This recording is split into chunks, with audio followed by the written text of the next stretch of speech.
Bismillahirrahmanirrahim. Assalamualaikum warahmatullahi wabarakatuh. Salam sejahtera untuk kita semua. Hai everyone.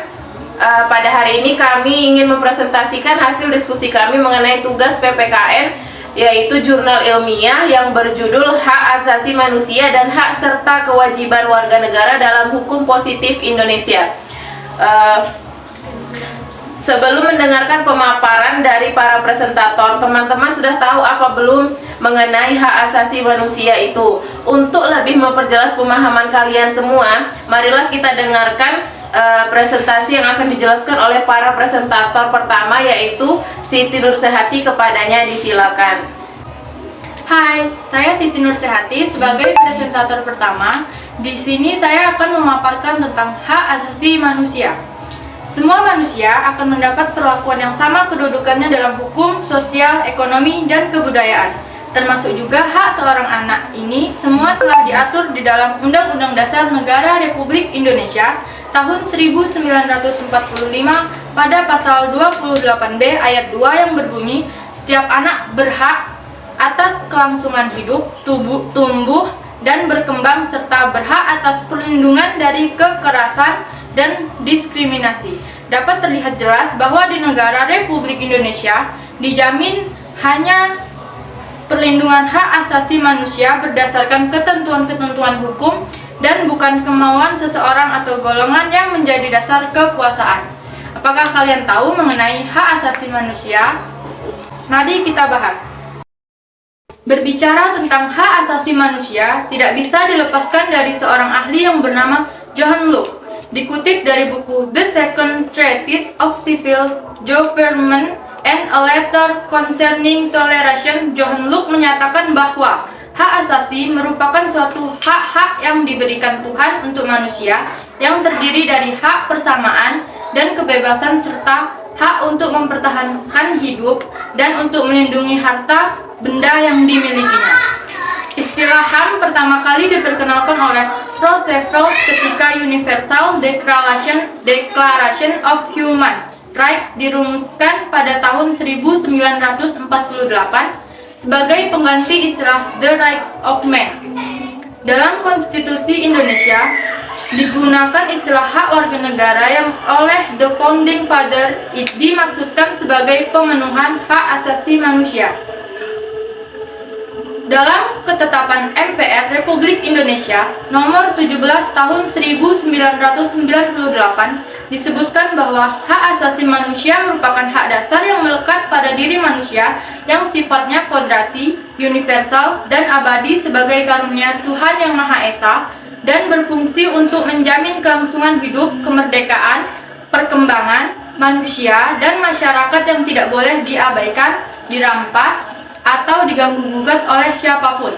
Sedangkan dalam Undang-Undang Nomor 39 Tahun 1999 ditegaskan hak asasi manusia adalah seperangkat hak yang melekat pada hakikat dan keberadaan manusia sebagai makhluk Tuhan Yang Maha Esa dan merupakan anugerahnya yang wajib dihormati, dijunjung tinggi, dan dilindungi oleh negara, hukum, dan setiap orang demi kehormatan serta perlindungan harkat dan martabat manusia. Dari rumusan ini, jelaslah bahwa hak asasi berbarengan dengan kewajiban dasar asasi manusia. Lazimnya, hak asasi dibagi dalam dua jenis, yakni hak asasi individual dan hak asasi sosial. Hak asasi individual sebagai hak fundamental yang melekat pada pribadi manusia individual ialah hak hidup dan perkembangan hidup. Umpamanya, hak atas kebebasan batin, kebebasan menganut agama, kebebasan dalam hidup pribadi, hak atas nama baik, hak untuk kawin, dan hak membentuk keluarga. Sedangkan hak asasi sosial merupakan hak yang melekat pada pribadi manusia sebagai makhluk sosial yang meliputi hak ekonomis, sosial, dan kultural. Perkenalkan, nama saya Fajar Haryanto. Saya akan melanjutkan materi yang disampaikan oleh presentator pertama tadi, yaitu Siti Nursehati. Materi yang akan saya sampaikan adalah hak dan kewajiban warga negara. Hak warga negara adalah suatu kewenangan yang dimiliki oleh warga negara guna melakukan sesuatu sesuai peraturan perundang-undangan. Dengan kata lain, Hak warga negara merupakan suatu keistimewaan yang menghendaki agar warga negara diperlakukan sesuai keistimewaan tersebut. Sedangkan kewajiban warga negara adalah suatu keharusan yang tidak boleh ditinggalkan oleh warga negara dalam kehidupan bermasyarakat, berbangsa, dan bernegara. Kewajiban warga negara dapat pula diartikan sebagai suatu sikap atau tindakan yang harus diperbuat oleh seseorang. Contoh-contoh hak warga negara Indonesia adalah berhak memeluk agama yang diyakininya, kemudian serta menjalankan kewajiban agamanya, berhak mendapatkan serta menggunakan fasilitas kesehatan, lalu berhak mengeluarkan pendapat asal tidak melanggar hukum. Kemudian pengaturan HAM, hak dan kewajiban warga negara dalam hukum positif. Hukum positif merupakan aturan hukum yang sedang berlaku di suatu negara. Hukum positif di suatu negara tidaklah sama dengan hukum positif yang berlaku di negara lain. Perbedaannya terletak pada konstitusi yang menjadi dasar dan sumber pembuatan hukum positif. Hukum positif itu dapat berwujud peraturan perundang-undangan.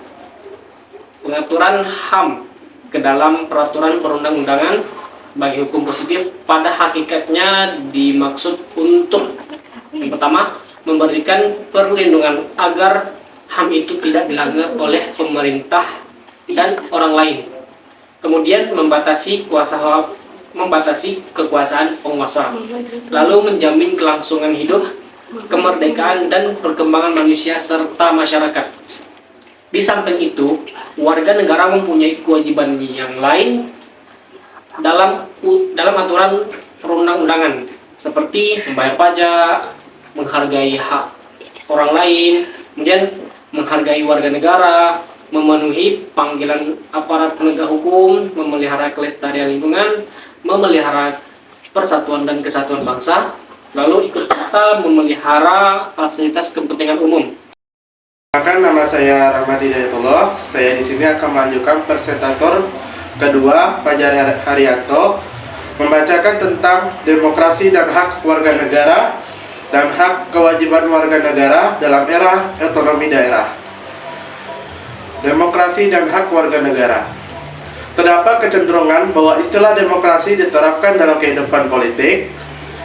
Hal itu tampak dari pembicaraan tentang pemilu yang melibatkan warga negara. Demokrasi merupakan suatu aturan main untuk mendistribusikan kekuasaan secara adil di antara warga negara. Adil dalam arti ini ialah semua warga negara memperoleh hak yang sama untuk berjuang mendapatkan posisi dan pemerintahan. Kecenderungan di atas saat ini kurang dapat diterima. Pengertian demokrasi sebenarnya lebih luas dari pengertian politik, karena dapat diterapkan dalam kehidupan ekonomi dan sosial. Keterlibatan warga negara dalam proses demokratis, khususnya dalam pembuatan keputusan, merupakan kebutuhan dalam konteks sosial dan ekonomi. Penerapan demokrasi dalam bidang ekonomi antara lain mengikuti sertakan warga negara, khususnya pekerja, dalam pengambilan keputusan yang berkait dengan kemajuan perusahaan dan keterlibatan pekerja dalam produksi, keamanan, dan kesejahteraan dalam perusahaan. Hal ini yang dapat dilakukan yaitu pemberian kesempatan kepada pekerja untuk memiliki saham dalam perusahaan. Sedangkan dalam bidang sosial dapat diterapkan sebagai tampak dari isu persamaan kesempatan dan pelayanan. Misalnya, perlakuan yang sama terhadap warga negara. D. Hak dan kewajiban warga negara dalam era otonomi daerah.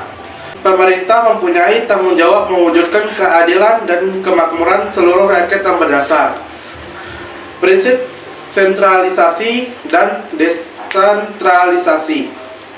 Kedua prinsip ini tidak dapat dipandang sebagai sesuatu yang dikotomis, melainkan merupakan suatu kesatuan yang tidak terpisah. Dari materi yang telah disampaikan oleh para presentator, dapat disimpulkan bahwa 1. antara hak asasi manusia dengan hak dan kewajiban warga negara terdapat perbedaan namun tidak dapat dipisahkan. Kedua, HAM bersumber dari kodrat manusia sebagai ciptaan Tuhan yang Maha Esa, bersifat universal dan abadi, tidak tergantung kepada peraturan perundang-undangan, sedangkan hak dan kewajiban warga negara timbul karena adanya peraturan perundang-undangan. Yang ketiga, peraturan perundang-undangan sebagai bagian dari hukum positif yang menjamin perwujudan hak asasi manusia dan yang mengatur hak serta kewajiban warga negara amat diperlukan sebagai kontrol dan pedoman penyelenggaraan negara serta aktivitas warga negara. Yang keempat, pengakuan HAM dan hak serta kewajiban warga negara merupakan salah satu atribut dari negara demokrasi yang berdasar atas hukum. Baiklah, selesai sudah pemaparan materi yang telah dijelaskan oleh para presentator pada hari ini. Terima kasih atas perhatiannya. Mohon maaf jika ada kesalahan dan kekurangan. Sekian dari kelompok kami pamit undur diri karena kalau maju dianya nggak peka. Terima kasih. Wassalamualaikum warahmatullahi wabarakatuh.